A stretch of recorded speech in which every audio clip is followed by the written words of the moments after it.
We are live. Here Yes. we go. All right, brother Kyle, do your intro. Let the people know. Grand Riser Collective hosts are here.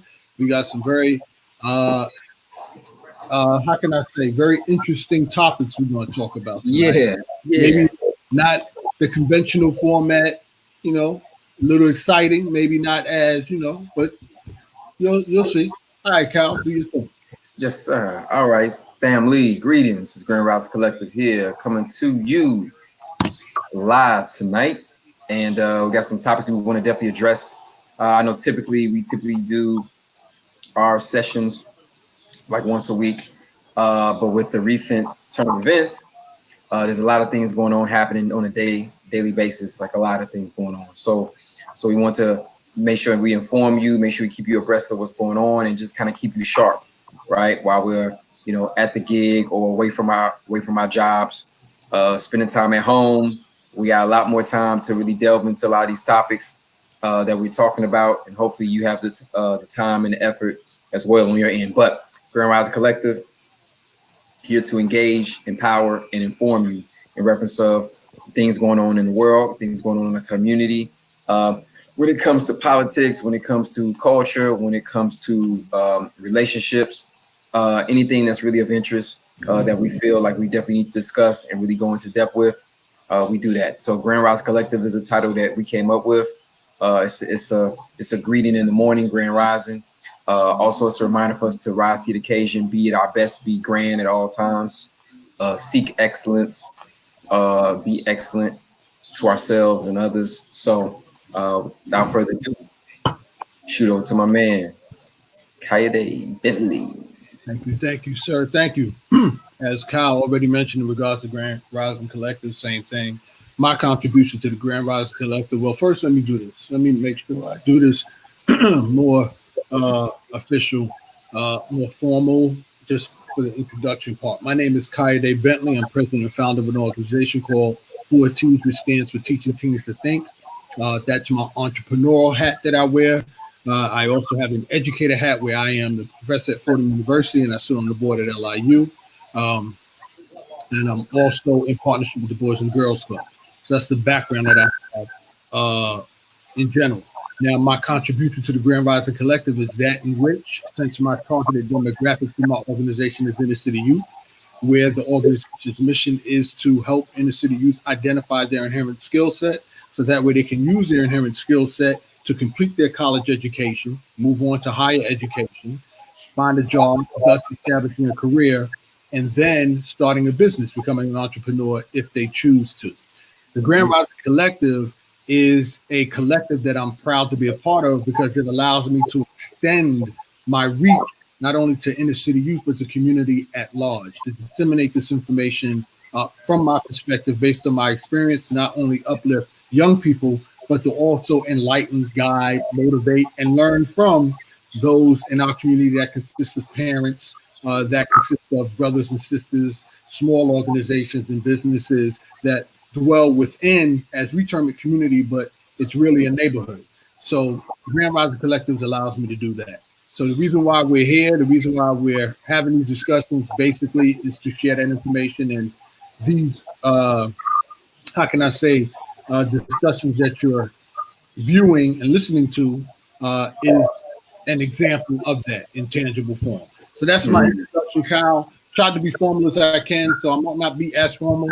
I'll try and make a point to be clear as we go forward and get some clips that cover that so that way everyone knows who they're talking, who they're listening to, Right. and who they're commenting with. So you know exactly what our background is and you have some kind of a foundation to build on. So thank you, Kyle. Without any further ado, want me to jump into it or what? Jump into it. All right. So over the course of the past few years, as a matter of fact, I noticed, and it came to my attention that there's some information that I have not that my colleagues and friends don't. One particular person, his name is Ricky Shucks. He goes by the name of IB Shucks on, Shucks. he goes by IB Shucks on YouTube. This guy, the way he looks at things, his viewpoint, his perception, in my opinion, is very thought-provoking. and on some level intellectual. Now there's profanity, so let's make sure that whoever's viewing this, there's a little profanity in it, personality, what the case can be. But for the most part, he's very informed. He's also a comedian, so he does little skits and stuff like that to try to mix it up. He's been on YouTube for quite a while. But regarding the coronavirus and COVID, he had an interesting topic that he broadcast, uploaded in regards to social distancing and staying in the house. So I thought it was very interesting. Whereas he's promoting staying in the house, so that way the virus doesn't spread. But he also brought us some other things that I think would be very interesting for us to discuss. Cal and myself, but also those of you who may be viewing, chime in. And it's in regards to martial law and the whole political agenda underneath trying to control the masses.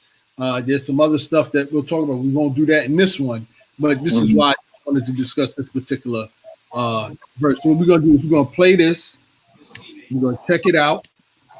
We're going to see. We're going to listen to part of it. We're going to give you.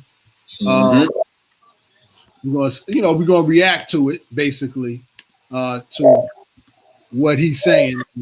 Chime in if you up to it. You ready, Kyle? I'm ready. All right, here we go. And another thing, social distancing. There's a lot of y'all who are staying in the house. You quarantine, but you quarantine with all your homies. You keep inviting people over. Get the fuck away.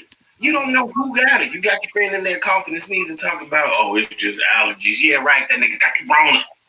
He about to give it to you. And then you gonna give it to your dog. Don't y'all got grandmamas? Huh? Everybody gonna have the Rona. He brings up a very interesting point there, Kyle, in regards to people thinking just because they're immune to it, right. it should be all right. Not considering family members, that's friends that they're immune to, and that's not even validated that they're immune to it. They don't know. It's called asymptomatic. What is it? Is it asymptomatic type virus? Is that the right word for it? I believe so, but I mean, it's so early that no one knows if they're immune to it or not. So that's kind of putting the cart, not from you, but that's for if anybody's saying that, that's them putting the cart before the horse. They don't know. Right. And then the other thing they need to be aware of, people may have it and not show symptoms of it for another week or 2 weeks. Right.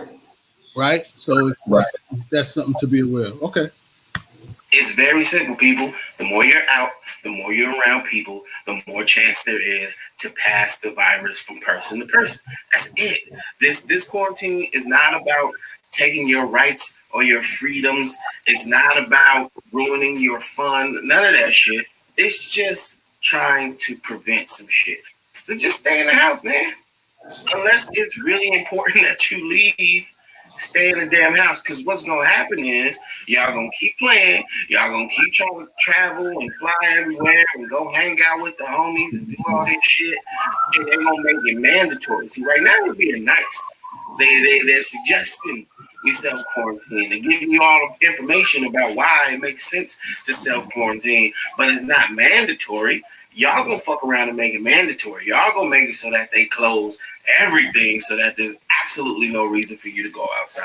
Is that what you want? Right now, we get the essentials still open. How you gonna like it when they say, fuck it, then shut everything down? You need to go to the hospital, too bad. You should stay your ass in the house. How you gonna like that? Because that's what's coming if y'all don't chill, man. Stay in the house. So it's very interesting he brings up that point. Because a lot of people are concerned about martial law. Right. You know what I'm saying? So right now, like I think you mentioned it too. You went, I don't mean to put your business out there, but you went to 125th today, 125th today. You went shopping and stuff, right? Yeah. Now, when I asked, I said, yo, Kyle, is it empty out there, man? He was like, nah, there's some people out here, blah, blah, blah. He was like, a lot of people jogging and all this other stuff. You know what I mean? Like, there's still some freedoms you can have out there, but if they don't get a handle on this virus or don't contain it on some level, and then we're forced to stay in the house, And then those who like, yo, forget that, I ain't staying in the house and leave anyway. Then we're looking at possible martial law.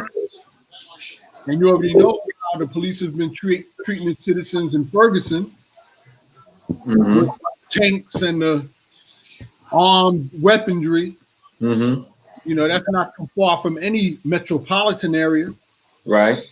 Right. So, you know, my take on that is, you know, what do you, I mean, what are your thoughts on that? Do you think it could go there? Do you think it can lead that way in regards to a mandatory quarantine in the house? And if you're not in the house, then there's martial law coming in and, you know, ICE. Well, ICE is, you know, for another thing, but you know what I'm talking about. The likes of ICE coming in and keep you in the house and lock you down or arrest you. What are your thoughts on that? Yeah, I mean, anything's possible, man. You know, with what's going on now, anything is possible.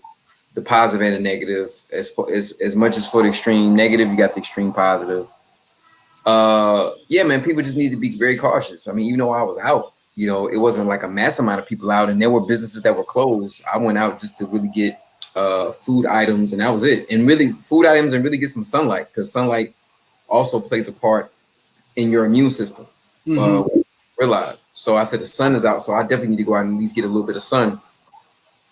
And it wasn't like packed, but people are out walking around. It seemed like for the most part, people were going to certain places and then coming back. It wasn't like I didn't really see people hanging out. It was more so they were going somewhere and then going, and they were in a commute, you know. But nobody was hanging out. I didn't really see people hanging out. I saw people moving from one place to another, in transition from one location to another. Yeah, I saw a few people jogging. Saw like white women. I actually saw 3 white women jogging. I didn't see any black folks jogging. You know, and most people I have seen jogging lately have been namely white women and white men, which is the most time I've ever seen people jog in my life in one place. Other than like a park or something, like it was like, wow, like I see a lot of people jogging, you know. So yeah, man, I mean, if they don't get a rap on it, it could go left real quick. I don't know about martial law, but that's not out of a possibility.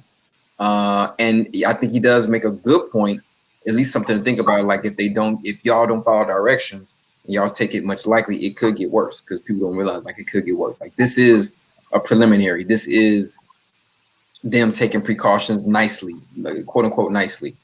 But it could be, oh, now you got to be vaccinated. Now you got to do this. Now you got to do that. And they could really start to implement those types of rules if they don't get a handle on it, nor do they feel people are disrespecting them trying to get a handle on it. I mean, I'm not gonna lie. Like, I do admire that people are still going out and doing certain things in the city, but it's all within caution, though. You know what I'm saying? It's always in caution. Like I did, like something that really like caught my attention today.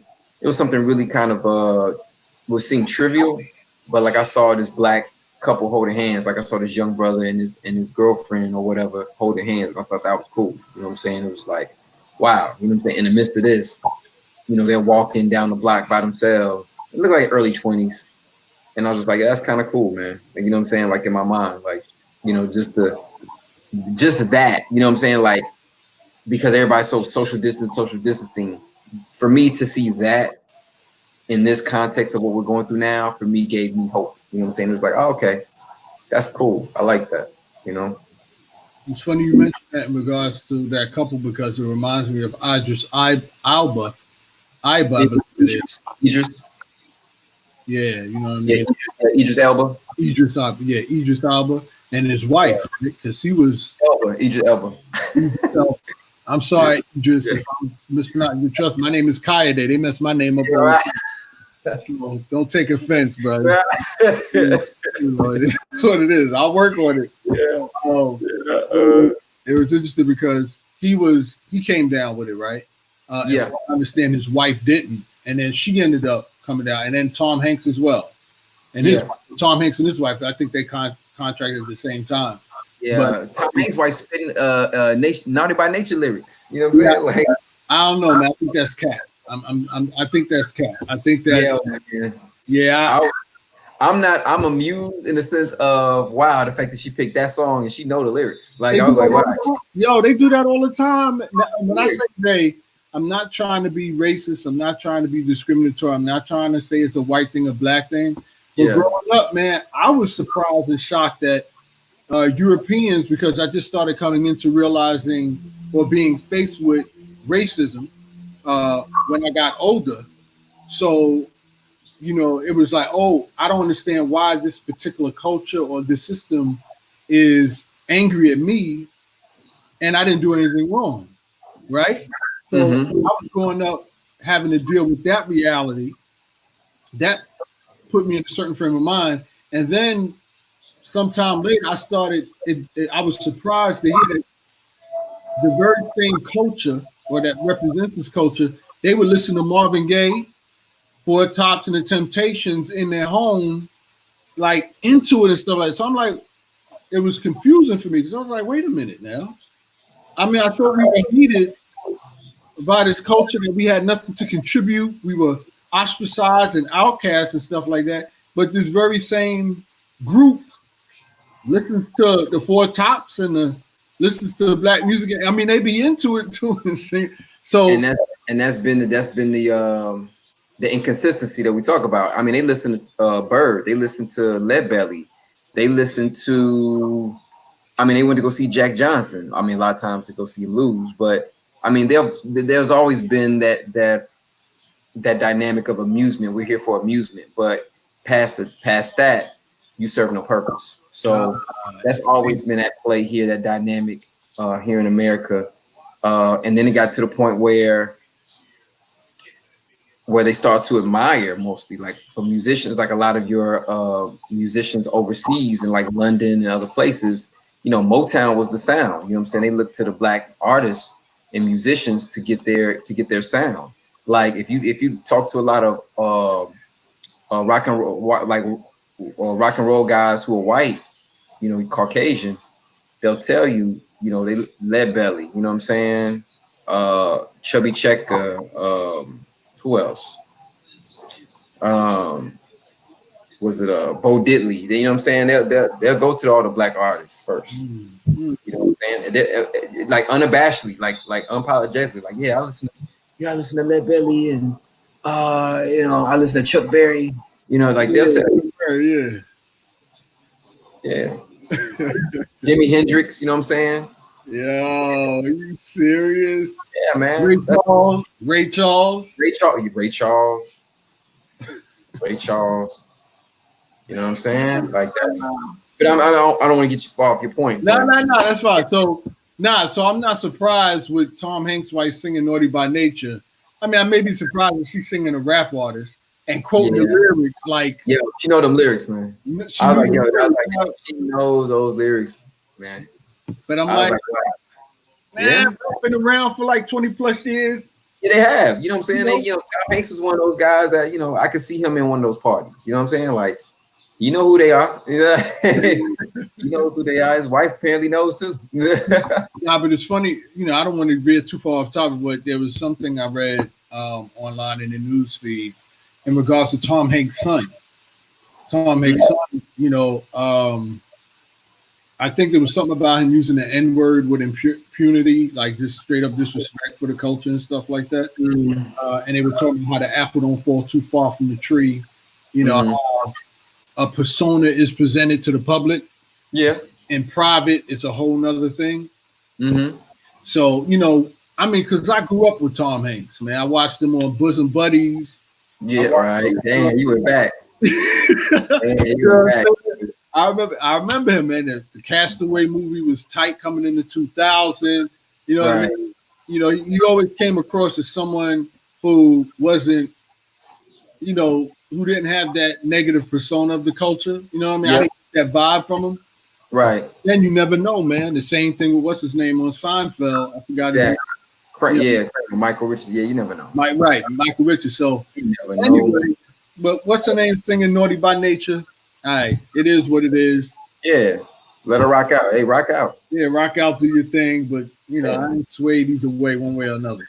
All right, so cool. So So yeah, Idris Elba and his lady. Yeah, that I heard about some of that. You know what I mean? So I'm glad that you were inspired by walking down the block and seeing a couple holding hands. Mm-hmm. And that's going to lead into our next segment that we're going to talk about in regards to dating today, the dating world today.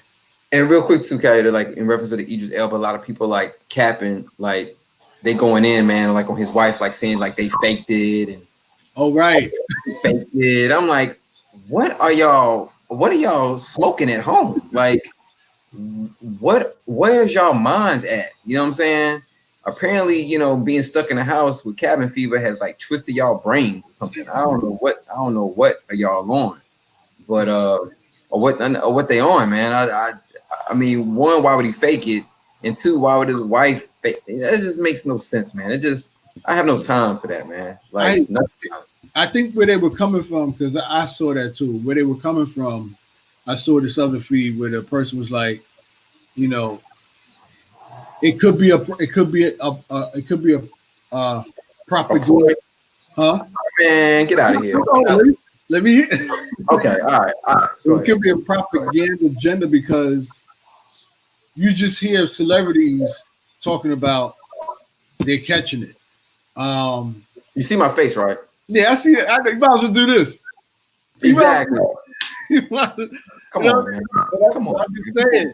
You know, people talking nonsense, man. They don't know what they're talking about. They just spouting stuff because they just feel like, oh, it's a propaganda. Like, man, sit down. Like, get some facts, read a book. Shut up. You know what I'm saying? Well, no, they just talk. That stuff annoys me, man. It irks me, man. Yeah, because like everything's a conspiracy. You can't. But yet they ain't never picked up their book. You know what I'm saying? And fully studied. You don't know that. You know what I'm saying? You don't know that. You can't say that. Yeah, you're not with them 24 hours a day. They could have. I mean, I can't say that on a wide scale. But most folks, you start really digging. You know, especially with something like that, man. It's like, come on, man. Like I'm not saying it can't be possible because anything's possible. But it's like, yo, Idris Elba and his wife. Like, really? Like, what would make, why? Like, why? Like, what's the big experience? Oh, Hollywood's going to turn into this Corona Central, and then they're going to make movies about Corona, and then all the Hollywood actors are going to end up getting Corona and pass it on to everybody else. Because, you see how it goes? I'm being hyperbolous here. It ties into spreading the fear. So if this celebrity pedestal has this, I'm not sort of problem, you know, and then don't forget, about a few days ago they were talking about how black people couldn't get it. See, but that was all hearsay. See, I'm not believing this. There's somebody spouting stuff that they don't know what the hell they talking about. That's what I'm saying. Like, they don't know what they're talking about. They just saying some man. I'm sure that hearsay because this stuff really like irks me, man. Like, they saying stuff and they don't know what the hell they talking about. They just talking. They just talking because they heard somebody. They ain't done their research and picked up their book, ain't looked at their scientific journal study, none of that. They just spouting nonsense, man. It's like, what? Like what? Like, I can't comprehend, man. I can't listen to, I just can't, what did one of my uncles say, man? He said, yo, stop talking on that yang. Like, you talking yang, you talking major yang. Like, you have nothing to back it up with. You just talking. You just wasting breath. You better save that breath for that virus. You know what I'm saying? Like just save it. Just relax. Just chill. Chill out. You know what I'm saying? Chill out. Then the other side of that too, Kyle, is spreading lies, man. That's chill. That's foul, man. You're right. Listen, this might be not you, but I'm just saying, like, you know, I can tell. They just wouldn't hear us speak, you know. They just wouldn't hear us speak, man. Like, hey, man, come on, man. Because I see how serious this is. Like, even though we're taking the precautions, right? And thankfully, you know, like one of my friends, one of my colleagues from Chicago, he got it. Like, he did a video on it today on Facebook, talking about like how it affected his health and where he probably got it from. You know, getting over it now. But he was saying he said, and he told us. Now, again, this still hasn't been solidified yet, but at least he had it. You know what I'm saying? He said that the doctor told him you can still get it twice. Like, just so you got it and you getting over it doesn't mean you can't potentially get it again. So that's something that's new, and that's something that definitely has to be, of course, checked. But that's some information I'm definitely willing to listen to and maybe go do some research on. You know what I'm saying? But if I say that, I'm going to say, hey, this is what my friend's doctor said, but I still don't have the scholarship to back it up with. You know, because again, everything is still new. Everybody just want to be first. Everybody's so hard. Like, let me be the first one to get out, and don't know what they're talking about fully. Now, there's some aspects of they do know what they talk about, but like black folks are immune. Who told you that? Where'd you get that information from? Who said that? Who has said that? How do you know that? Are you a doctor? Are you a herbalist? Like were you in other parts of the world before you came back to America and you saw this? And like, where you get your information from? That's valid. That's valid. Like sit down somewhere. Like, please. Like, have several seats. Like, you know what I'm saying? Like, you know what I mean? Like, come on, man. Like, I'm just tired of like the riff. You know what I'm saying? Like, that's why I tune out, man. I tune out a lot. I mean, we have a talk. You know, we're doing this right now, talking to the people, family. I'm glad you're listening. Thank you for chiming in for Grand Rising Collective. But we try, Coyote and I, man, we try to come with like real data. And if we don't know, we'll say we don't know. And we're just talking from our opinion. You know what I mean? But I'm not going to state my opinion as fact. And I know it's not credible. Like, there's no substantial resource to back that up. Right. No matter how strongly I say it. Right. You know what I mean? Like, that's what I'm saying. Well, that's what Coyote, we were talking about, that filter I was talking about. You know what I'm saying? Like, people like that filter. You know, like, yeah, like, you know, we all have our opinions, and then we feel like it might be true. But can I say for a shadow of a doubt?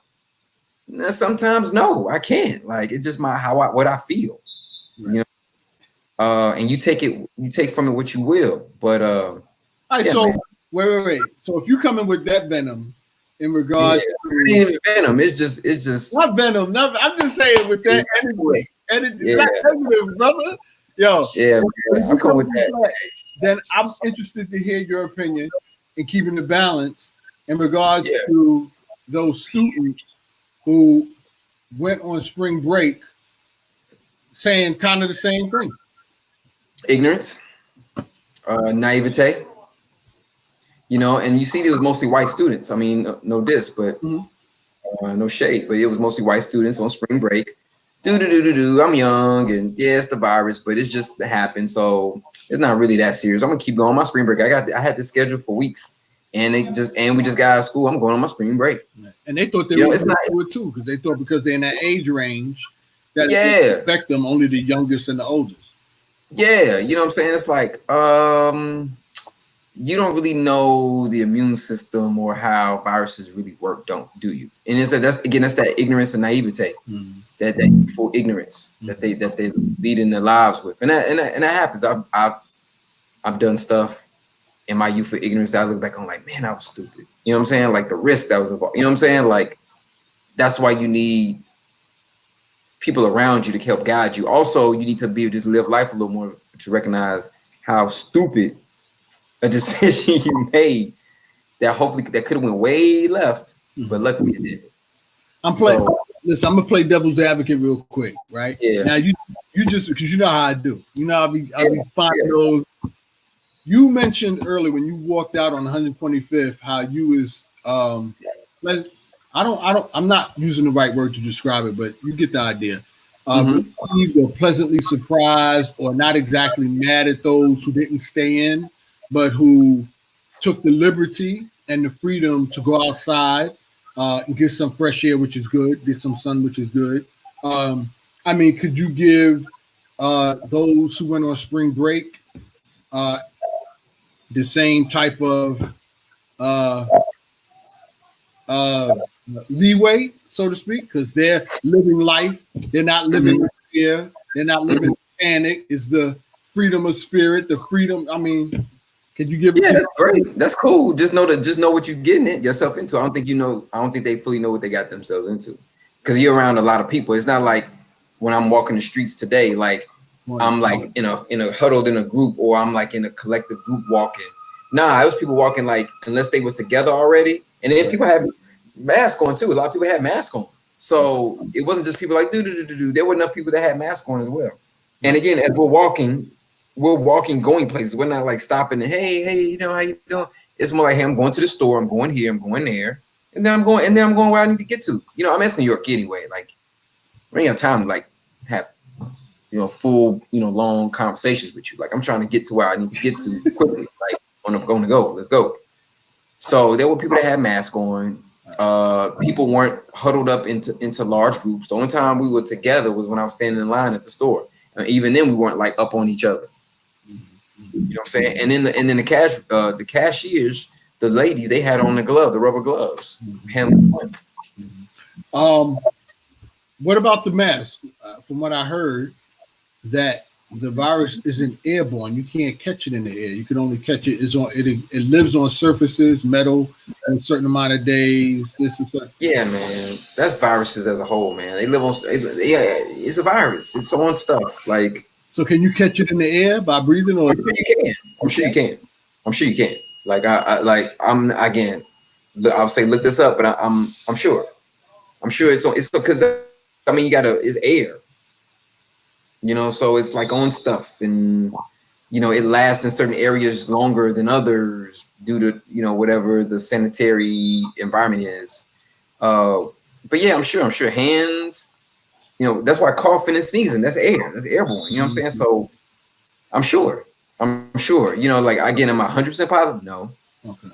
But I'm sure. That's why, unfortunately, it took this for people to wash their damn hands. But right. That's a whole nother combo, because I definitely got some. Kaya and I got some stories, family. Not washing hands. I mean, if I could, I'll be candid real quick. So, as men, we go in the bathroom, right? You're supposed to wash hands before and after, really, to be honest with you.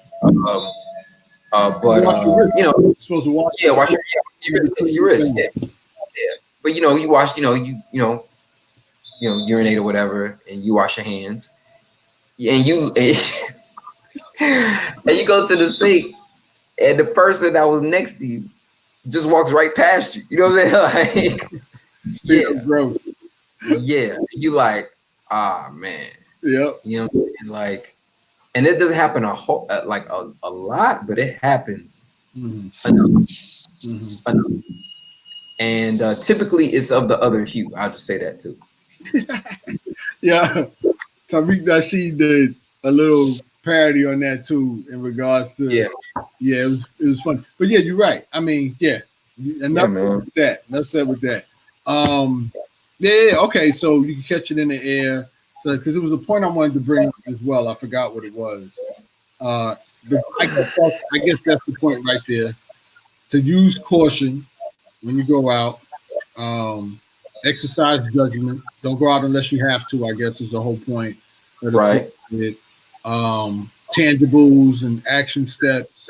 Kyle says it all the time. I'm not sure if we said it specifically in one of these. I think we did.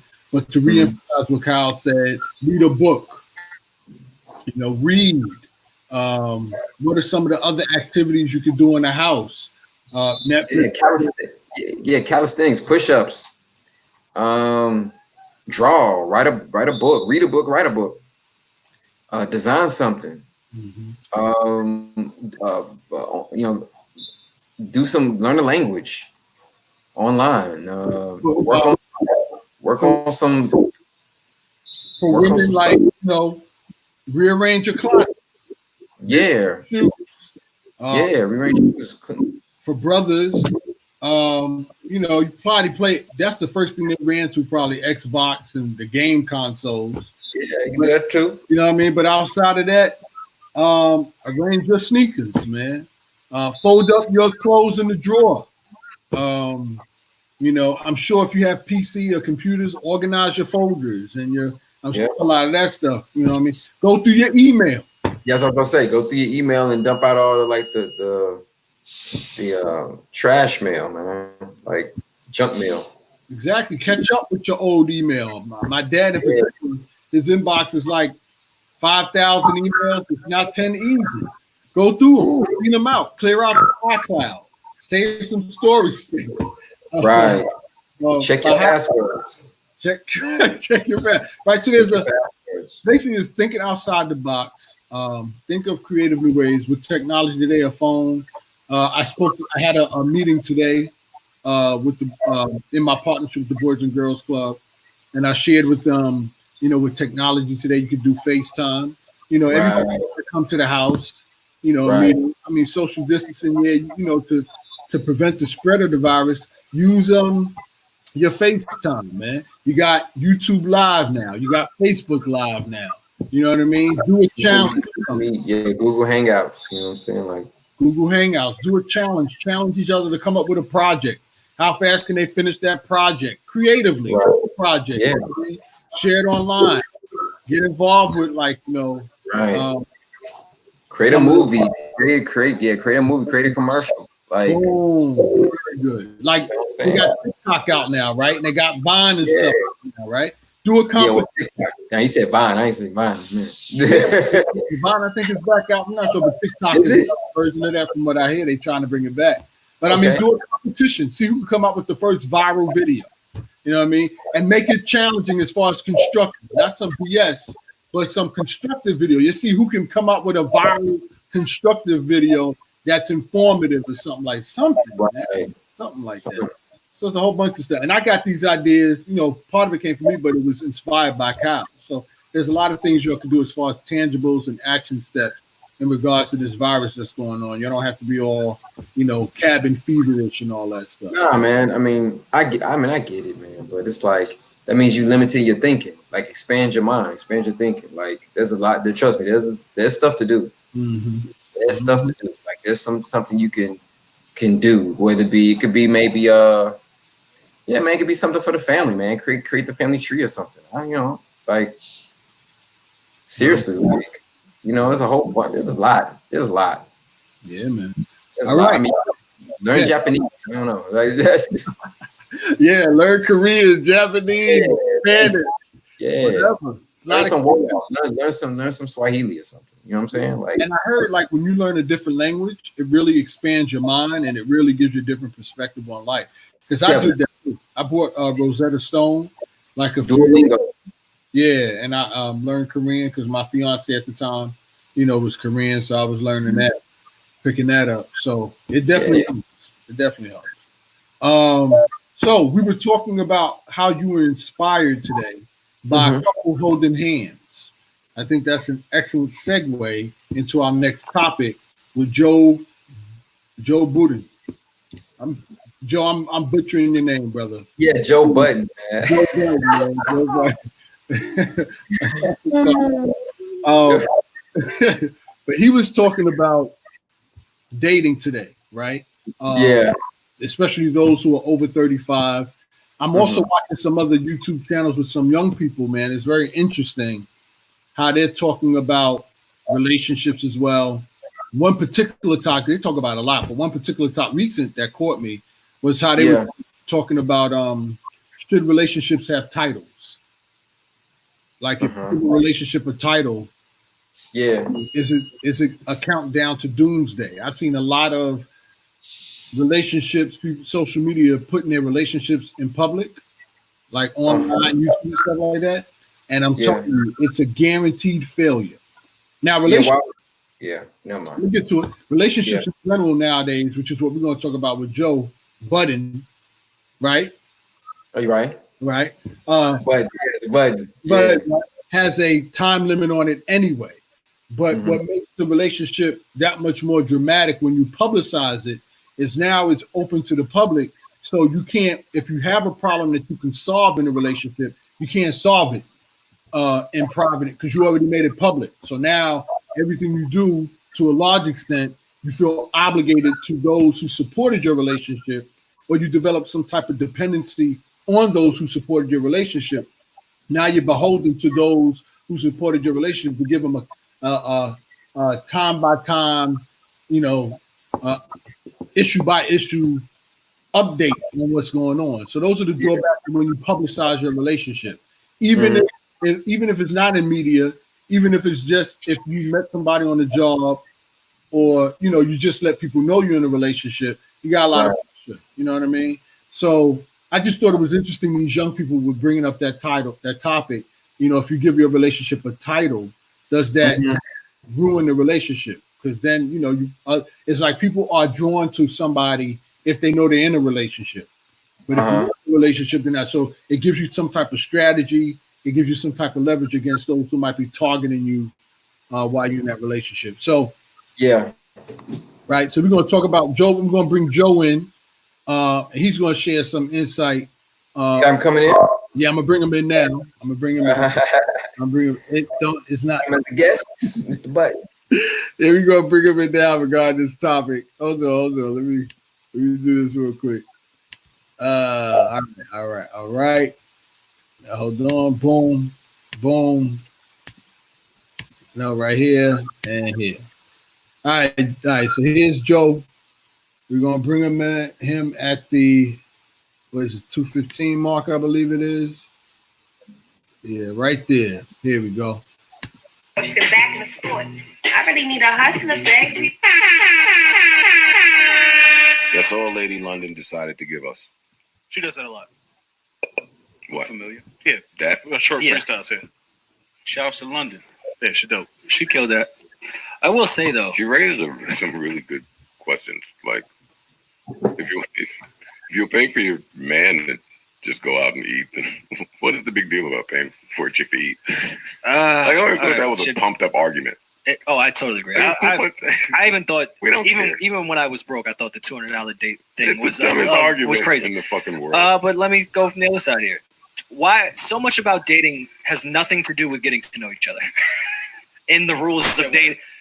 Dating now has absolutely nothing to do with getting to know each other, which should be the prime. When Rory starts shooting from the 4-point line, which should be the prime focus in dating. No, isn't dating getting to know people? No, it's following the rules of dating now, right? No. What is dating Today. And listen, What is dating listen, today? me not taking What's you the out stream? to dinner is telling you something, so I'm with you with that. But Dating today is learning enough about you to see if I want to fuck you or not.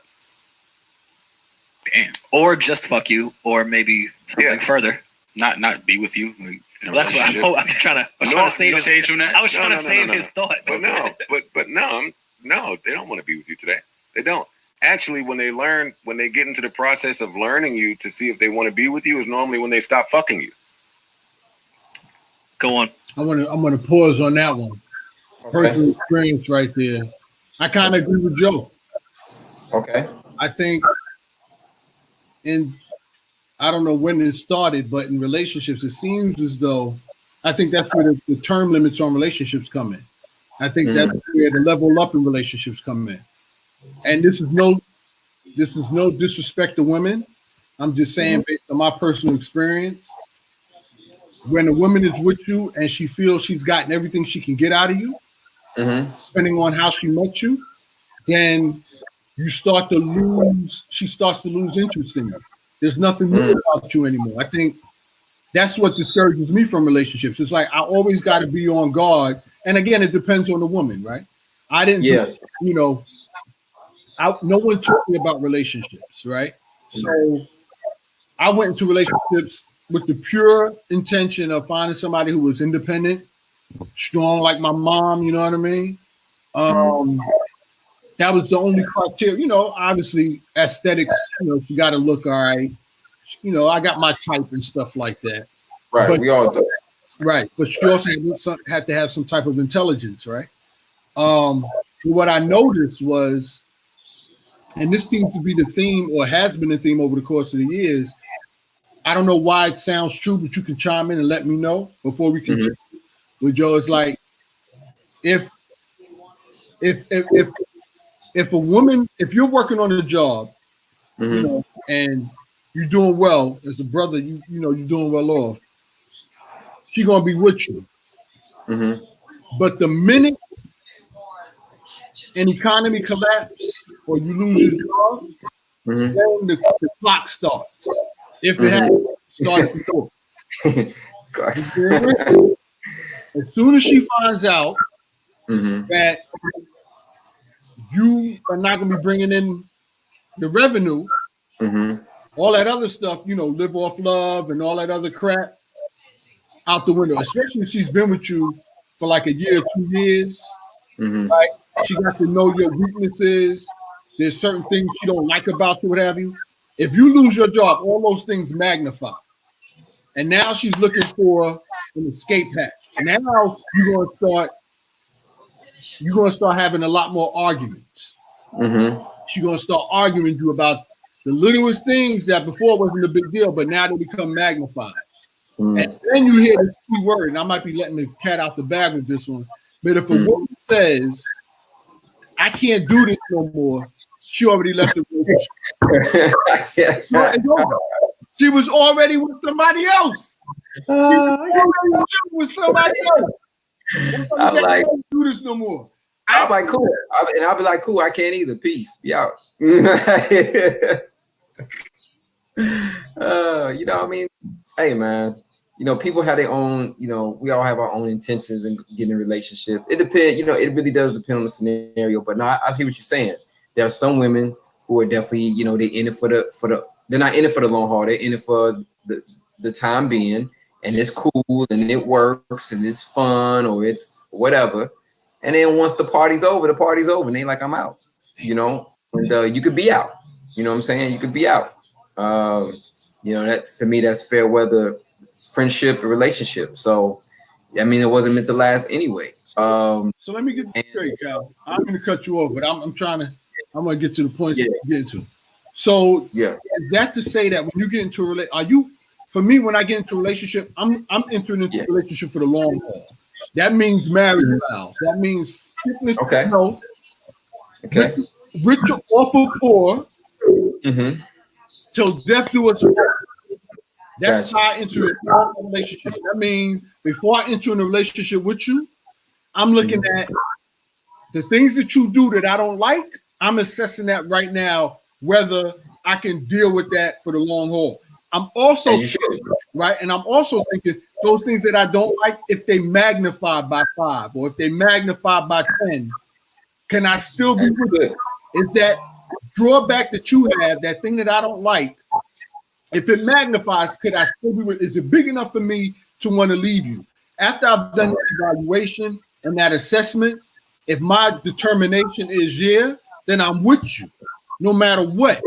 If you fall on hard times financially, I'm there to carry you until you get back on your feet. That's how I enter into relationships. So in my head, I'm not thinking of an escape hatch or the escape plan.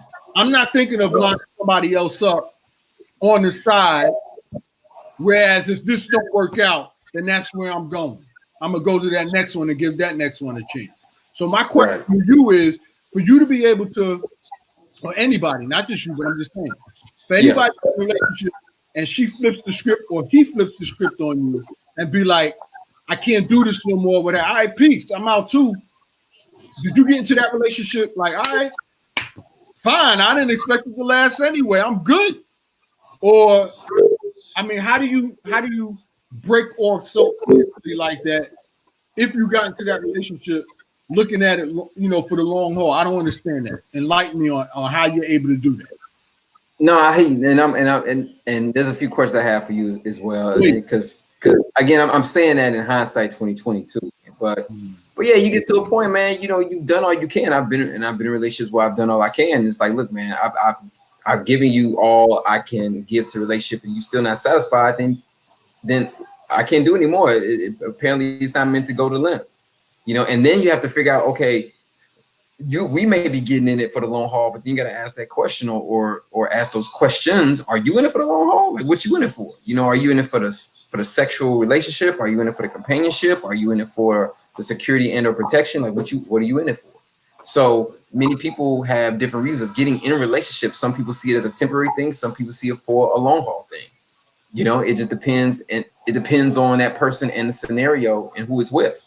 But I would say, in reference of going back to that main question you asked, it just gets down to like when you know your intentions and you know who you are. It's like, okay, I know if I'm getting into relationships, for example, if I know I'm getting a relationship, I want this to be for the long haul. Then I have to assess my lady or the girl or the woman I'm trying to get with, is she in it for the long haul? What's her intentions? What's her mind state? Where's she at? And then I can start to fully assess, like, okay, I think we're moving on the same accord, or I think we could rock together, or nah, this is only temporary. Like I'm as I'm getting more aware, you assess that early on. In my younger days, it was more like, oh, you like this, oh, I like that too. You know, it wasn't really based on really a lot of values. It was more so based on a lot of like inconsequential things, like, oh, you like playing video games. Oh, I like playing video games too. Oh, you like a certain hip hop group. Oh, I like a certain hip hop group too. You know, it was on that nonsense. It was on nothing stable, nothing really truly important, right? So you get to a point in relationships, especially as you get older, that okay, I've been through certain scenarios. Okay, what am I truly looking for? Who am I? You know, and then who is this person? What's their background? Where are they coming from? What about past relationships? What are their goals in life? Like, you start asking like real questions. And I had one sister that I was dating one time. I was asking her questions like this. She's like, wow, you're asking a lot of questions. Almost like, it's almost like not an interrogation, she said, but it's like, wow, like, you asked me a lot of questions. It was like, damn right. I asked you a lot of questions. I don't know where your head's at. Right then and there, I knew. Right then and there, for me, I was like, nah, this ain't working. This ain't working for me. The fact that you was like, why you asking all these questions? I was like, nah, that's how you do. I'm good. All right, so I'm good. Yo, Kyle, I wasn't asking like drilling her. I was just, you know, like in conversation, like, hey, like, what you about? What you think about this? Da, da, da. Like, I need to know where your head's at. Right. You know what I'm saying, like, listen, I can because I know what I asked. Here's the other thing to that. Here's the caveat. Well, I don't know if the right word is caveat, but here's the pushback to that. You know, I ask those hard questions for the most part. And what I've also experienced is they answer those questions. They get the answers right. They get that. But you heard this thing, we grew apart or people change after a while. So when I initially, before we got into the relationship, before I made that determination, based on your answer, to invest my time, to invest my energy, to invest my money in us, you answered those questions. That's all I can do is ask, right? I'm not in the person's head. I don't know if it's true. Sometimes, but their actions, though. Right? After they answer the question, I look at their actions, too. Right. So the red flags and the warning signs, that's true. Yeah. The yellow flags, the red flags, the warning signs, and I'm continuously assessing. I'm constantly assessing, because they're constantly assessing me. That's what I'm saying. Like, people think it goes one way. They're constantly assessing you too. Like, women are great at assessing. You know what I'm saying? If they really in tune with themselves, they're really great. Because I mean, that's one of the main skills they have in order to fight or flight. You know what I'm saying? It's like, okay, is this a cool scenario to be in, or is it not a cool scenario to be in? I mean, if they're in tune, they really have senses that deeper than us men are able to recognize. Right. That's why certain things, when you're with a woman, they see certain things. Again, if they're in their zone, they can see or feel certain things that you don't feel, and they're like, I don't feel comfortable here. I'm like, wow, what's going on? Like, it don't feel right. Okay, cool. Let's bounce then. Let's go somewhere else. You know what I'm saying? Because apparently you feel something that I'm not peeping, that maybe it's not a good scenario for us to be in, and I'm gonna go with your judgment on this. You know what I'm saying? So let's go find another spot. You know what I'm saying? Been with. Here's another. Yeah. Sometimes they don't even know. So when we talk about look at warning signs, and I agree, the red flags and warning signs, you're right. Sometimes we so caught up in love, we be ignoring those warning signs. They be smacking us right in the face. Exactly. Like, exactly. Right? I agree with that. That's a very valid point. Warning signs, red flags. Pay attention to those. Don't let those fly.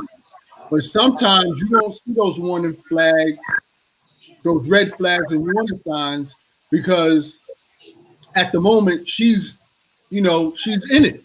But then going down the line, whoever she meet, hanging out, what have you, all of a sudden she switch up. You know what I'm saying? because she don't know, she can't. I've been in a relationship with one side. I'm down for it too. I'm down for the whole haul, the marriage thing. So definitely, bow. And then Okay. 2 years into it, 3 years, she has a change of heart because of promotion on the job or some friend she met through some dude she met through a friend or whatever the case may be, putting the bug in the air.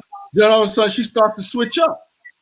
That's when, and after 2 years in, that's when you start to see those warning signs and red flags. So that's what I'm saying. With me, I only know me. So I'm committed. So I know I don't care who the heck is coming in my picture. I don't care what female try and flash, whatever. I got a woman I invested my time, my energy, and my money in.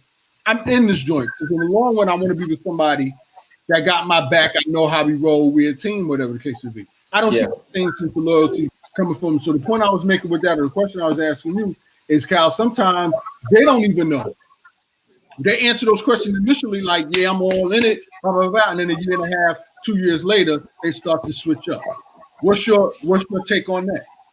My take on that is, you go with the actions. And until your actions tell me otherwise, then I figure we on the same page as far as what we talked about.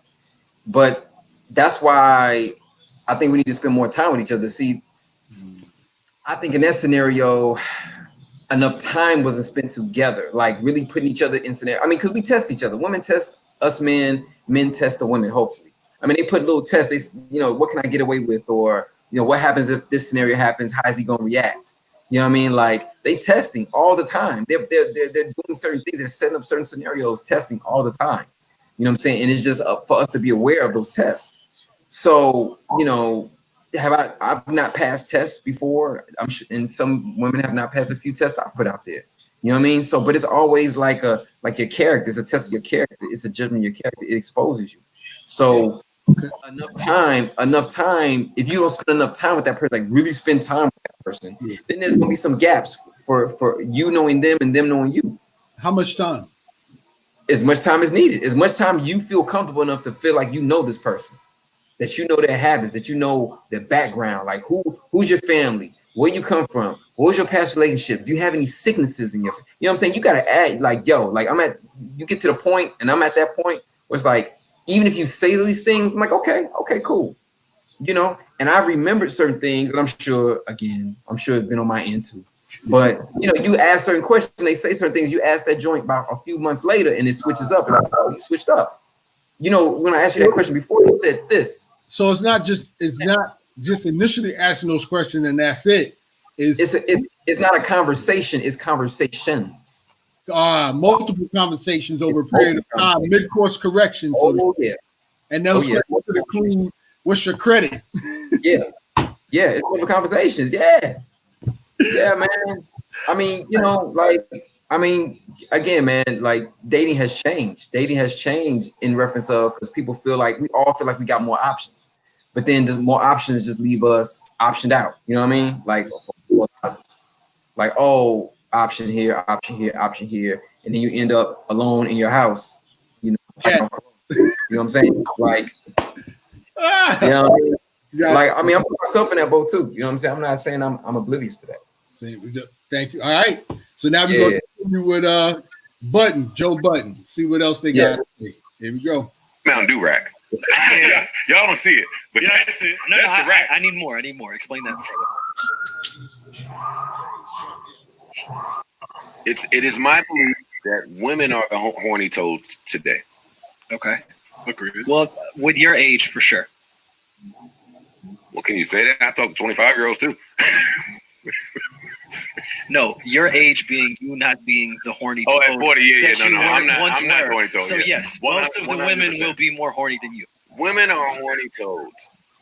I talk all the time. That's a funny phrase. I talk all the time on this podcast about how they don't really care about your thoughts and feelings toward things. They just want to learn enough about you to see if they like how you move, if they like how you talk, if they like how you give it up, to see if they will give you some pussy, which unfortunately a lot of women feel like is the desirable trait. Because a lot of women are unfamiliar with meeting a man who doesn't find all of the value in your vagina being the desirable trait. All right. That's what I'm. Give yourself an air horn, man. Yeah. No. I'm on the board for sure. Huh? I think specifically, yeah. I think that's a But genre. I'm not working on a short sample size. I'm working on You've been in the my same experience. You've been in the same genre though. Since I don't think so. Shit. Not I'm a not potter physically. now. You bitches No, like potters. I'm not saying physically, but mentally. I wouldn't say so. I'm not talking about the women you've actually dated. Oh, then I'm yes. talking about the women that yes. you have Then yes. courted. I have a lot of respect for the women that you've dated, the ones I've known. I dated some killers. The ones I'm I've talking ended about up with. the ones that you Okay. just It's different. Yeah. you just talk to. I landed there. Yeah. But So yeah, I think that's been in the same genre. To Maul's point, like it's the chicks that you're talking to. Yeah, They're not all like that. Yeah, but you know what? In listening to Drake, I learned things.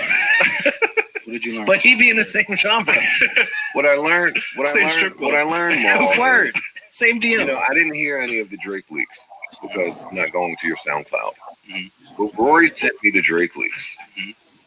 And I heard Drake with a whole verse about how his mom is having a hard time out there in the streets. That was my favorite leak. And I saw a lot of people saying, why don't you shut the fuck up and stop stealing your mom's business in the street? Mhm.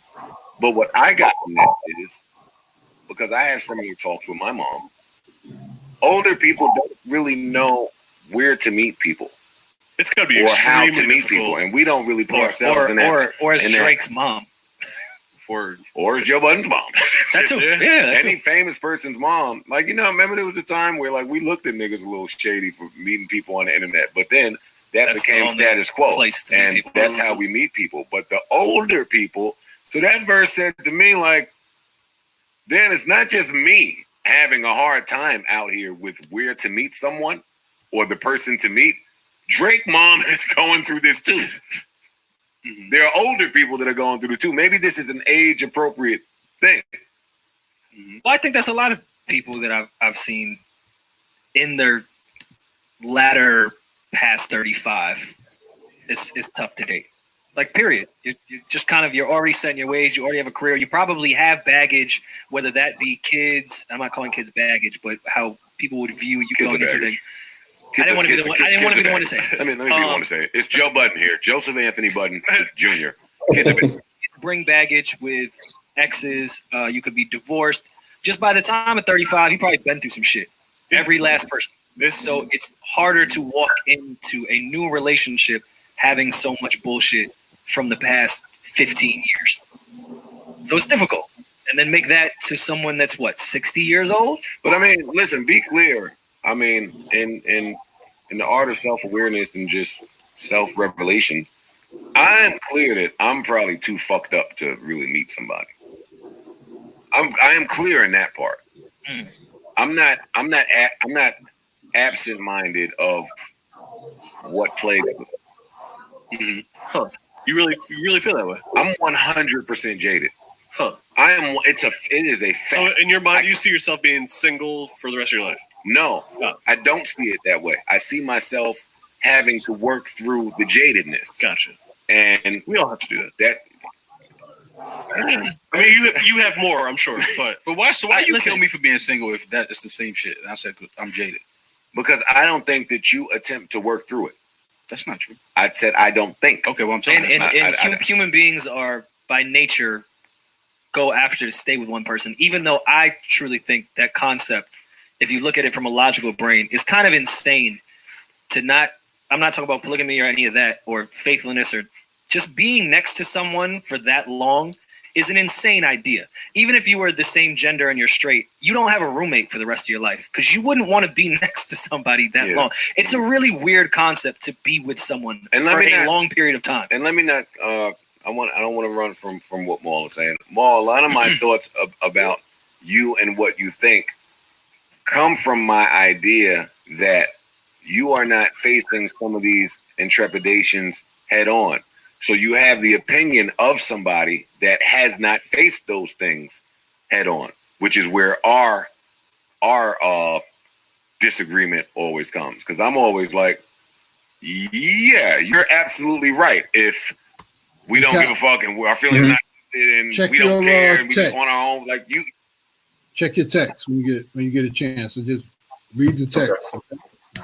always right. But once we get into having to attempt to compromise, then it's like, all right. Then I'm faced with a POV that's not my own, and I have to formulate some shit considering someone else. I don't feel like me that you've ever been faced with really having to consider someone else. And your thought is always, nah, I'm not doing that. Which is why I remain single, because I understand that. Well, I think it's worse when you know that about yourself and then you get in a relationship with somebody knowing that. But how do you work? But how do you work through the jadedness?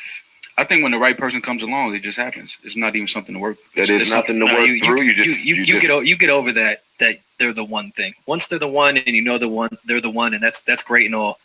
That feeling then subsides to how do we continue doing this? Yeah, that's right. What was that? Yeah. Yes. Yeah. So you agree with agree with which one? Which part? whatever part you agree with? Tell me. Okay. I mean, yeah. I agree with the part we come with baggage. Okay. You know what I'm saying? Like because of the trauma or like things that have happened to us in past relationships or just life as Black folks in this country. Yeah, we definitely come with our baggage. You know, that's straight up. That's as straight up as it gets, man. Like we all come, but if you don't deal with your stuff, then it ends up haunting your relationships. All right, so being Grand Rising Collective and us bringing the tangibles and the action steps. Yes. Obviously, if the tables were turned, that's good advice that we can project out to the other person, but very difficult advice for we to accept ourselves, especially if we ourselves don't feel we have any baggage. Right. And this might be, what's the word? I don't mean to use the term male chauvinist, but I might be biased in this. But the theme in relationships for the most part, and to some extent it's funny on some level, is women never want to take responsibility for the role that they play in the in the problems in the relationship. Like we as men are always expected to own up to our mistake. When they call us out, we gotta be like, "You're right, baby." We read that statement: a happy life is a happy wife, or a happy wife is a happy life. Yeah. You know, where did that cliche come from? I mean, that didn't just come out of nowhere, right? So it's assumed and expected that the woman is always right and the man is always wrong, which is why it goes into, not to get too far off on a tangent, women just feel all they have to bring to the table is what's between their legs. No derogatory woman. I'm not disrespecting. Say it for what it is. All they got to do is bring. Like, you know what I'm saying? Because we mature in here. No children here. All right, so I'm bringing it. All they got to bring to the table is what's between their legs. But we as men got to bring the revenue. We got to bring the respect. We got to bring the everything else. And all they got to do is bring, who they are to it. What they bring to the table. So I'm saying, all I can say in regards to us having baggage, we as men, from what I'm gathering, is on us as men. I think it's on both, just to make it plain. But the overall or overwhelming opinion is that we as men got to fix ourselves, but women don't have to fix themselves, because for the most part, women don't think they have baggage, or if they do, it should be understandable or acceptable. Hence, simping. Hence the term simping. Well, we have to cater to them and chase them because, I'm not chasing anybody. But I'm not chasing no one. Society says, all right, so yeah, I'm not chasing no one. Yeah, I've never been about chasing anyone. So women, so I mean, A woman Because doesn't let me inject real quick. approach you though. Yeah, there's a difference between, because I remember I was dating this one sister and she was like, like I think she mentioned something about chasing. I was like, no, there's between chasing and pursuing. There's a difference. And chasing and pursuing is a difference. Pursuing is with like some intention, and to say like, hey, I think we have some things that we can develop together, or we're in sync on some ways, and I feel like you fit where I'm going. I feel like you fit where I'm going or where I'm trying to go to, and I think you can help me help each other. You know what I'm saying? Whereas chasing is more so she's running away, you going after. Nah, that ain't. Pursuing is more so we see that we have a common interest, a common attraction of some sort, and it is a developing of like me going to you and saying, hey, I think that more so than this attraction that we have for each other, that we can develop this into something more. Like, but I'm not chasing nobody. All right, so you know what I'm chasing? I'm chasing my goals. That's what I'm chasing at. You know what I'm saying? I'm not even chasing those. I'm pursuing that. You know what I'm saying? Like, I'm chasing that. Man, I learned that early. In the game. Nah, I think women agree. I think for the most part, women agree to that from the standpoint of who's making the first approach. Yeah. Right. But okay. I think it gets twisted when we talk about pursuing and chasing, because the first approach can be easily confusing. Like the first approach could be initially the man chasing the woman, right? Okay. Or it could be the man pursuing the woman. It's only after you have that first conversation where I think that distinction can be made, right? And some women, from what I hear also, some women like to know if the man is interested. And right? So you meet her, you approach her, right? You pursue her, not chase, but you pursue her. You exchange contact information. My next question to you, for the brothers and for the sisters, who makes the first post contact? After the initial meeting, you leave wherever you're met. The next day, 2 days, you exchange information, of course.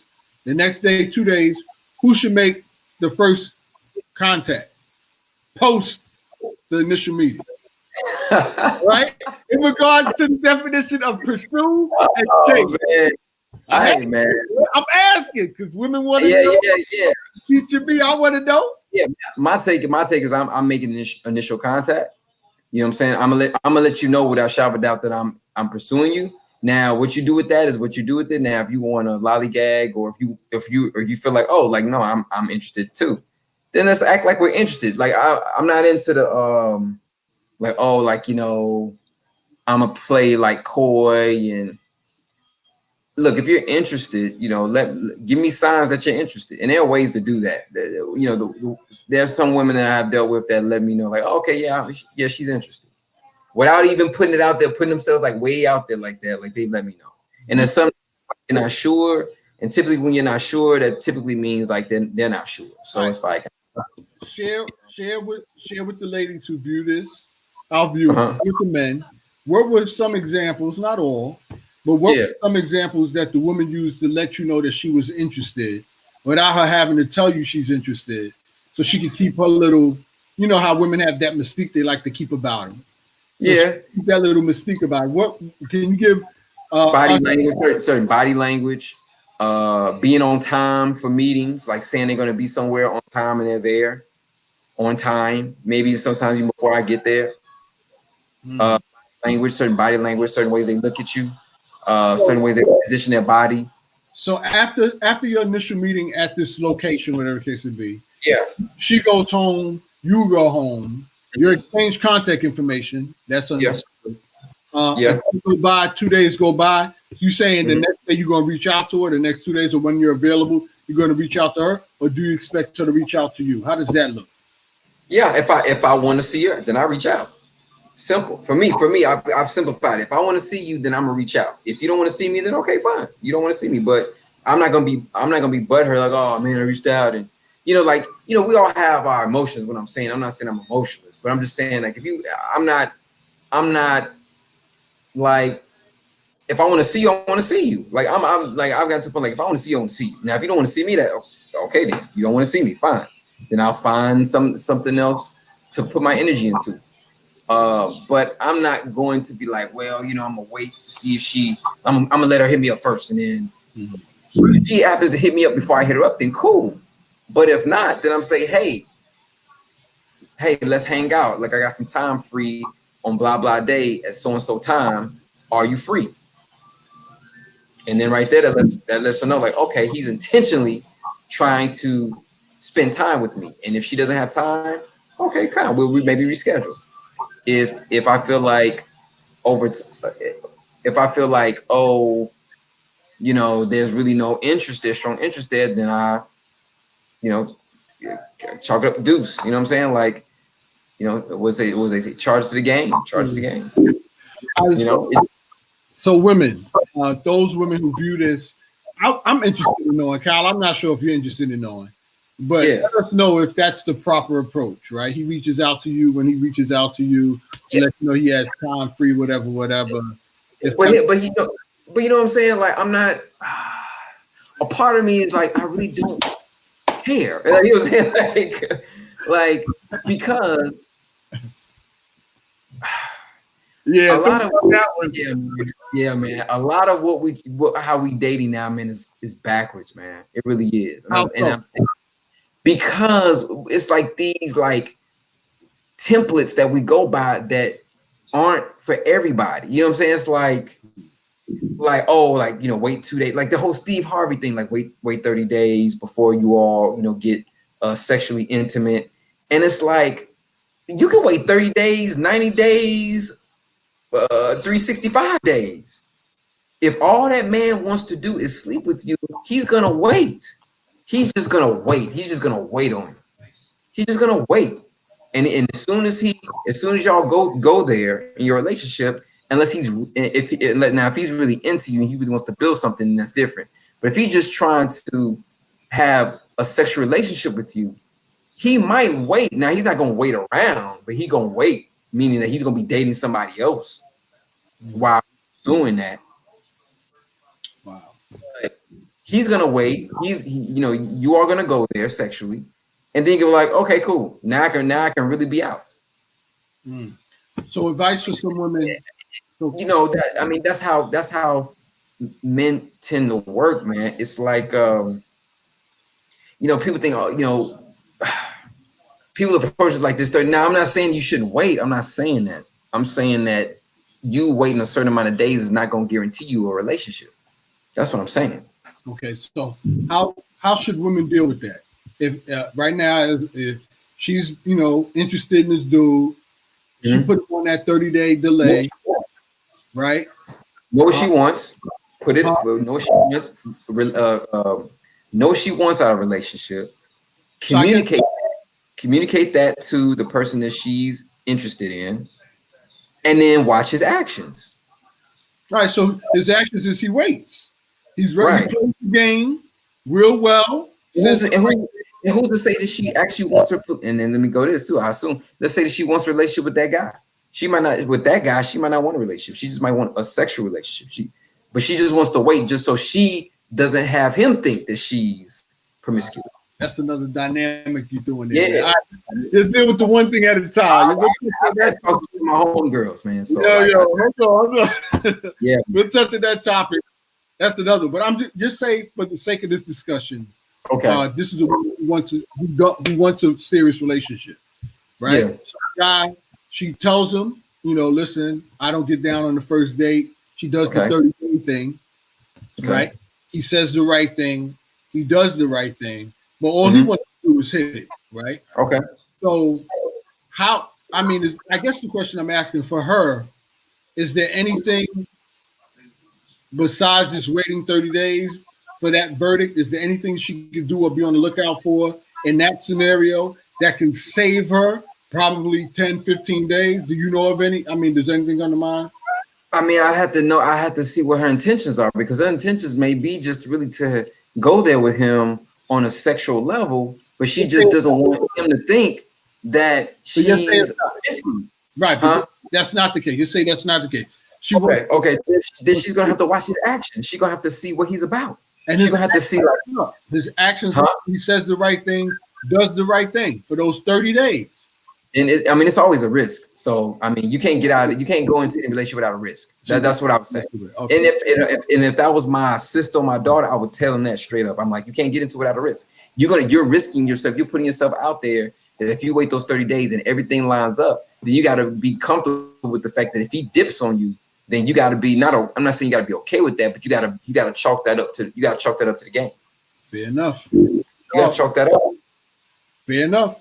You're not gonna get out of it unscathed. It's like we all got our somewhat traumas from being in relationships or disagreements or things that happen badly to whatever degree. Some very, very much badly and some very not that much. You know what I'm saying? In comparison, but you ain't getting out without no risk, man. That's just what it is. It's two people coming together who are not of the same family, of course not, but of the same, maybe not even the same neighborhood. You know what I mean? Like, that's just what it is. Like, you know, it's like what they say, you can't make an omelet without breaking a few eggs. That's real. Like, you just, right. Yo, that's the risk we all taking.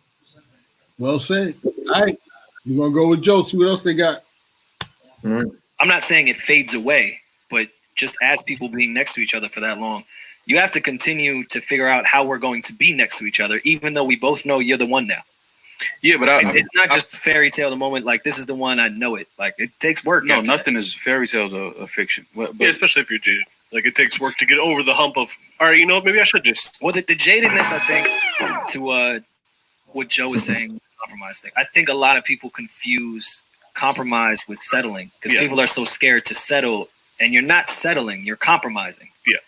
If you want to be with this person, you have to make some compromise. Everything is not going to live and die by what your decision, what you want is going to be. And you're not settling because someone is doing something you dislike or you don't want to do something that they want you to do. It's not settling. You're compromising. Yeah, you're in a mutual agreement. Yeah. And no one's going to fix your and that is. Hold on. Before I want to, now we're going to segue into, yesterday in the relationship, she waited for 30 days. They both waited 30 days and found out that this is the real deal. So now what do they do now since they, you know, this is the real, they're looking at a real relationship. They're looking at building. So now this is what Joe was speaking in reference to on that. We're going to segue into what they're talking about now. This is and building a relationship, building the level of relationship. All right. Plagues me. Let me add on to Rory since we're having a therapy session in the middle of a podcast. That is what plagues me. In my relationships, you can't drive. Oh, then you're gonna be in trouble for long. Well, I mean, that's just what I think with women, period. But you cannot drive the maybe course. That's an you point. cannot. No, it's not. It's honesty. I'm telling you about a problem that I have had. Right, no, y'all can tell me about y'all. I understand. Most of the women that I have dealt with base their decision making on some factors that I do not. Mm-hmm. So when I say you can't drive this shit, it's you're not responsible enough to deal with the empire that comes with me. Most men feel like they come with an empire. Sure. Oh, well, then that's it. So if you just waver, a man's mentality, I can see what you're saying. Exactly. So I think some people are going to misunderstand the words you're using, but yeah, when you have a masculine mentality, that's how we think.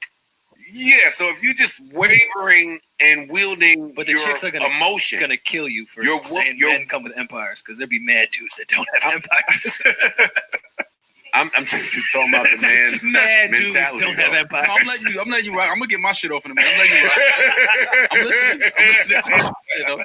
I'm listening. Listen, all right, niggas. A lot of niggas don't have empires. No, we know that. Yo, you're gonna have a lot of our male listeners go to they chick like, you're not respecting my empire. Nigga, it's your two-door Honda in studio apartment. Hey, if you listen out there, you sleep on my couch. What empire? Either you got an empire or you working towards the empire, and sometimes that means sleeping on shorty couch. Yeah, but you can't get that off. And every you gotta sit down and shut up. Yeah, you just gotta relax and show. I'm just saying, you can't. She paying the bills, waiting for your mixtape to get done. You don't got an empire yet, though. You can't base your decision making on just how you feel as a woman about how your man moves with women. Like for me, there are mad important other factors that should factor in building your life with somebody outside of, oh shit, he looked at Shorty when he went out that night, and now how does he feel about me? No, the empire can't fall because you want to spend 2 weeks on that. I know. Yeah, but do you feel like you talking the wrong one right now? Yeah, but a lot of that too, Joe. You always feel me. You always feel me. Nah, but you got. No, we have an I'm honest. agreeing so much with No, you. you feel me? I feel you too, Joe. Nah, but if you feel me a being, little bit. but if you being honest, like a lot men have to take the responsibility of that though, because a lot of times you don't make your woman secure enough to trust you, and that falls on men, and men got to take that responsibility. Will Smith says that you are responsible for your happiness. I should add to it. I should not be the source of it. I should only be adding to whatever self happiness you already have. This should be a combination of a bunch of wonderful attributes. Absolutely. I do not want to bear the responsibility any longer of making you happy. But you shouldn't also be the cause of unhappiness. 100%. So, but that's another that is independent of this thought. That's a fact. But also That's a fact. Part, sometimes But you have to be subjective.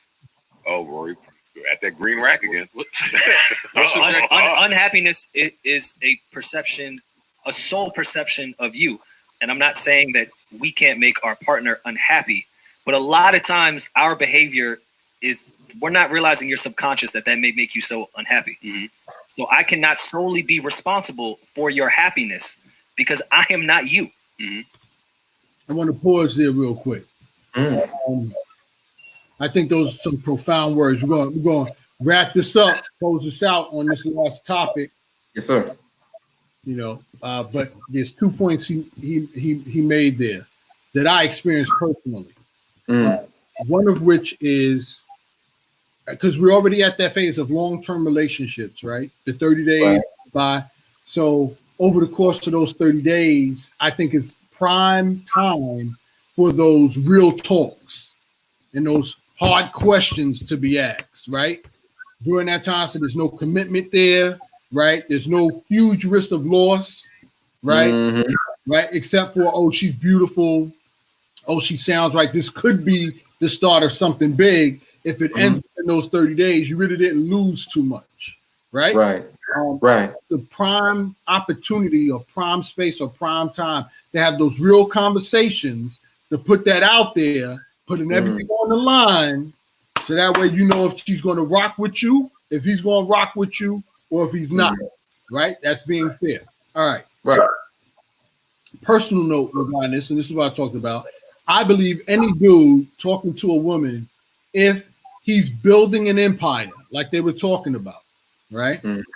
Or even has an empire, which probably, again, may have attracted her to him in the first place, because he resembles that alpha male, that provider, which all women seek, someone who can provide, because she's the nurturer, right? Okay. What tends to happen, and what I agree with the point that they made, I don't think, and again, we're dealing with a demographic of women, especially not being disrespectful, but Black women who've never had a close relationship or experienced a positive alpha male, a father in the home, a male positive figure in the home, a gentleman in the home. When a woman meets a dude that fits that criteria, we spoke about this before, it becomes foreign to them. Joe brought up, usually what tends to happen is, in some cases, women get into relationship to see, or their inspiration is to fix him, not necessarily trust him completely, but it becomes a project, dealing in reference to the perspective of a lot of women in our, how can I say, environment. Yeah. Okay. So the point that he brought up that I dealt with personally is I was in a relationship as an alpha male, and she tried to lead. She tried to control what I was trying to build for us, critiquing every step that I made. That took place over the course of the relationship, and it came to a head to a point where I challenged her to where she couldn't back down. And the challenge was simply this. I'm running an organization right now that's already, moving. Now, I was working at a company as well, making good money, but I was also running my organization. That wasn't an idea. It was covered, paperwork, name it, bank account, all that stuff, legit, workshop. You know what I'm saying? It was the foundation was there. Check. Right. Everything checked. And because it wasn't at the level where I wanted to, whereas I could leave my 9 to 5 and start working for myself completely, she would use that opportunity to undercut everything that she couldn't understand in regards to the whole entrepreneurship process. Kind of what Joe was talking about, where she's trying to run an empire, having never run an empire herself. So where it came to a head was when I challenged her to a point where I was like, listen, all right, you got a problem with everything that I'm doing. You think I'm not doing it right. You got, issues with it. How about this? We make a deal. You start your own business, do everything that I'm doing and be successful at it, where you can work for yourself, and then I'll listen to everything you tell me. No question. No complaint. But until you do that, shut the fuck up and sit down and get online or get on board or get on. Here's what happened. She tried it and failed. Couldn't last not even 10 months. Cut her down, cut her ego, the whole 9. So that's what I'm saying in regards to Joe Button's point, in regards to being an alpha male, as far as an empire to run. Don't try to run this joint. I'm running it. I got it. Until you've done what I've done and surpassed that, shut up. That's my take on that. You got anything you want to add to that before I get to the next point? No, you said it straight, brother. Like again, unless you had that experience or unless you can help, you can add to what I'm already doing because you have that experience already, then you really need to fall back. You know what I'm saying? And I would say that for anybody getting in a relationship, whether it be a woman that has a business and has her man or vice versa. But in regards to men and women coming from the male perspective, ladies, like if you don't have that experience, fall back. Like supporting good suggestions. That can help a lot. But if you don't have any experience to really fully push or to guide your mate, your man, business or job where he can make more money or to get more out of his entrepreneurship endeavors or entrepreneurial endeavors, fall back because you're doing a disservice. 2 people can't drive the car. You know what I'm saying? Somebody got to be in the passenger seat. Exactly. The other point I want to make to that is, I'm glad it worked out the way it did because it wasn't meant to be, right? Yeah. And that's good because it'd be, if I did succeed at it, then it would have been a case where she was on board only because of the benefits that it provided, but not because of true love for who the person is or who I am. The other thing that came up was, or that women don't realize, or as it relates personally to me, is we could have expedited the success. Yes. She, like you said, support, give constructive criticism in support of what have you. We could have shortened the amount of time it took me to succeed and be successful because 2 people are always better than 1. And women definitely, with all due respect, definitely have a different perspective that we can, as men, can definitely benefit from and appreciate and value and honor and respect. Definitely. I am not that dude that's an island unto himself. I believe in unity. I believe in contribution. I believe women have a lot to add to the table. I want to make sure that that's clear and not misunderstood in any way, shape, or form. But the 2 working together can accomplish so much more quicker than combat and against and trying to tear down is like the 2 steps forward, 1 step back, which delays the destination from being reached. The other point I want to make, Kyle, is it was a good point that Joe put up, and then we'll go back to the last one for the clip for the last topic if we have time. Is when I'm not responsible for my mate's happiness. I thought that was powerful.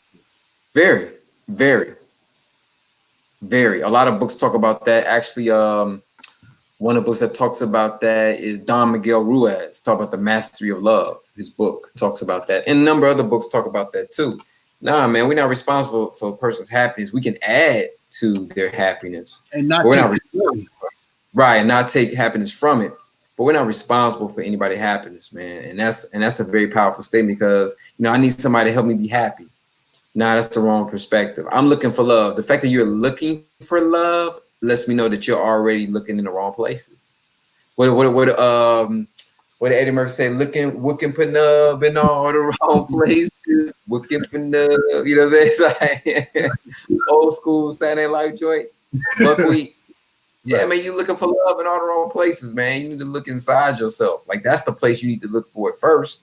You know what I'm saying? But you looking for love, nah, you already lost. You know what I'm saying? You're love or looking for happiness? Because when we get into a relationship, aren't we looking for someone to love? Yeah, we're looking for someone to love, but people say they're looking for love like, this person will be able to love me. You know what I'm saying? Like, they're looking for love like selfish, like, I'm looking for love. Like, this person will be able to put love into me. It's like, nah, love got to already be there, and then they add on to the love that's there.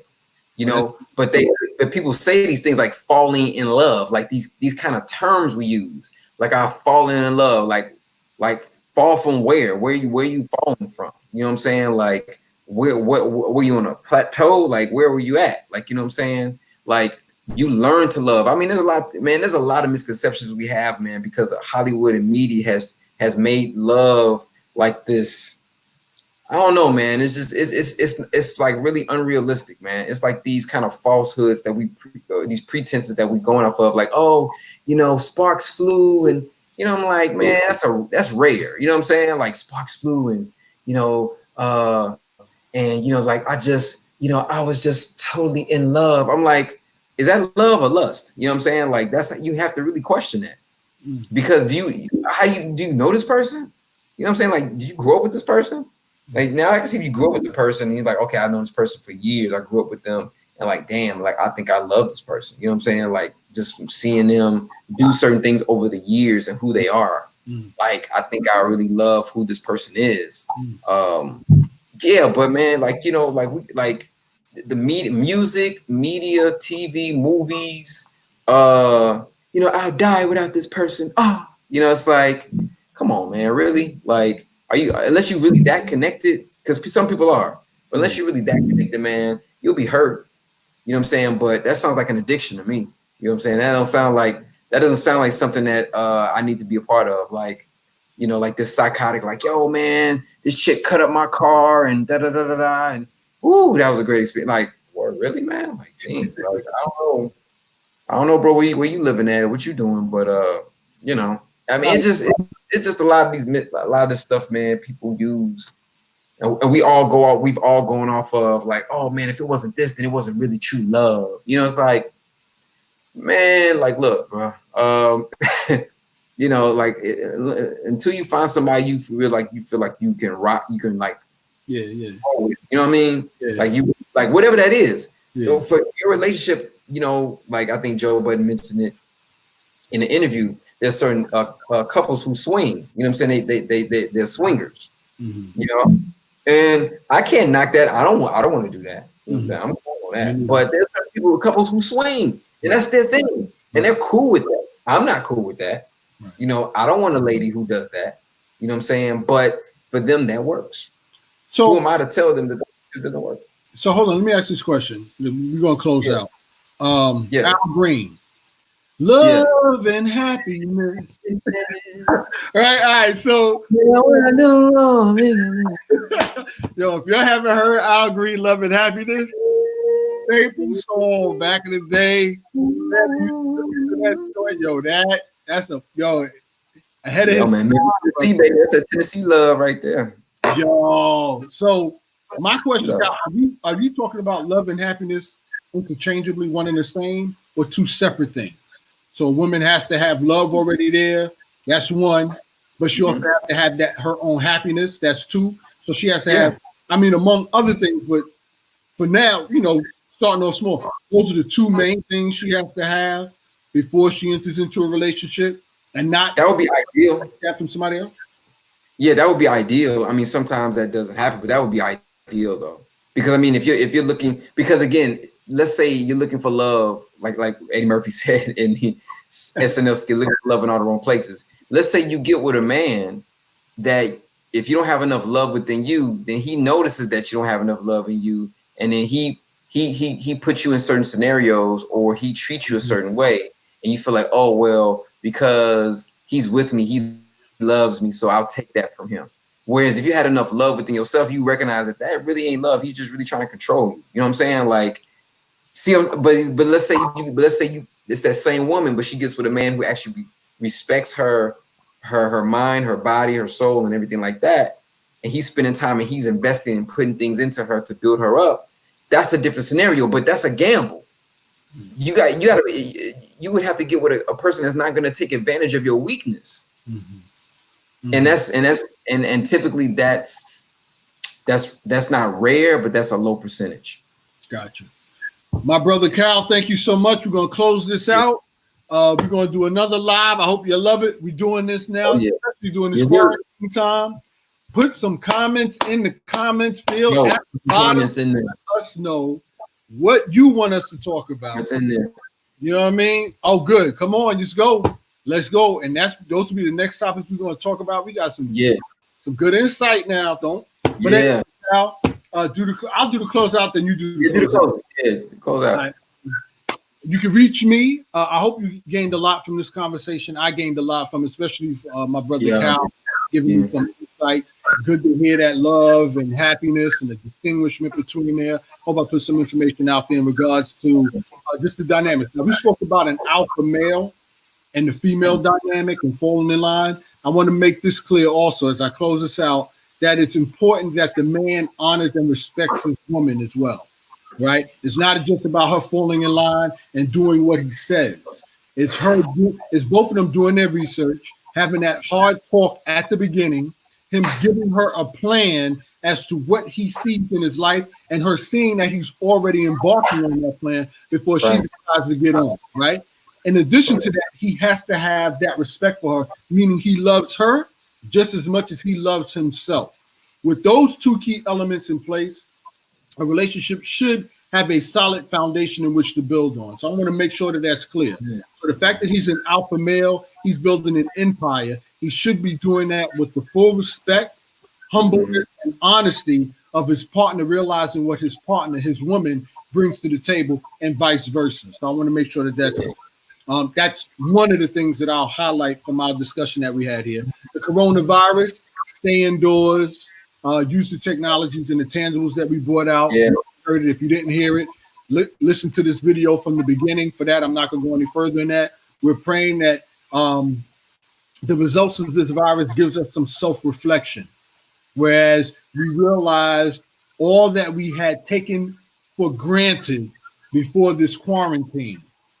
That way, when this list will look at the world differently, more appreciative on what we did have. So anything else, look to view the tape. To contact me, Instagram, Twitter is Balogun Legit, BALOGUN LOGIC. On Facebook, it's Kayode Bentley, KAYODE. You'll see your tags at the end of this video. And then my organization, if you want to get some information, we got a lot of resources there for inner city youth. In general, it's 4Ts.org. That's the number 4, the letter T as in Tom, S as in Sam.org. And by the way, Kyle, just so you know real quick, Ruben and I had another meeting today. We got a nice little platform and project we're working on in regards to providing a pipeline for students in high school to take full advantage of what colleges offer.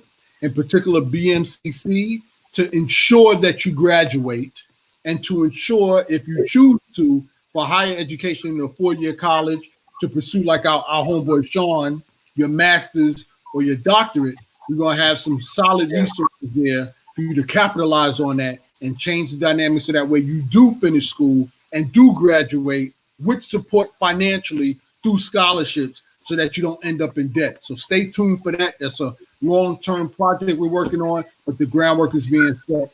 So I'm real excited about that, and I'm sure all of you will too, parents as well as youth and students.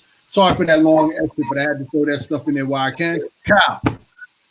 Yeah, so family, thank you for rocking with us. Thank you for spending your time tonight with us amidst this crazy stuff going on with the corona, stuck in the house, doing some stuff, building on things. So definitely check us out in reference of our videos on YouTube, Grand Rising Collective YouTube channel. So we got some videos already up that you can definitely peep out and get some information from. Definitely hit us up, leave a shout out, leave a comment down below.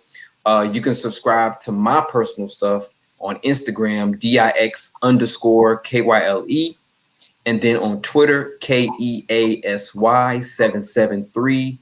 All right, on Twitter, my name, on Instagram, Kyle Dixon. And also in reference of this streaming platform that we have, again, feel free to leave us some comments so that way if there's anything that we want to talk about or you have in mind for us to talk about, put that in the comment section so that way we can bring it up for the next discussion. And you know what I'm saying, be safe out there, take the precautions, get some work done, create some stuff while you're on leave or while you're sequestered in your house. All right, so don't let this time lapse where you don't get anything done. Complete something, write a book, read a book, create a video, learn a language, clean up, you know what I'm saying? Wash your hands. All right. Stay wash your hands and wipe down your counters and everything. Call a loved one. All right. So just a numerous amount of things you all can do. But thank you for staying up with us, and we'll come at you soon. Sounds good. All right, you got it. Peace. Kyle, stay on. Peace. Peace.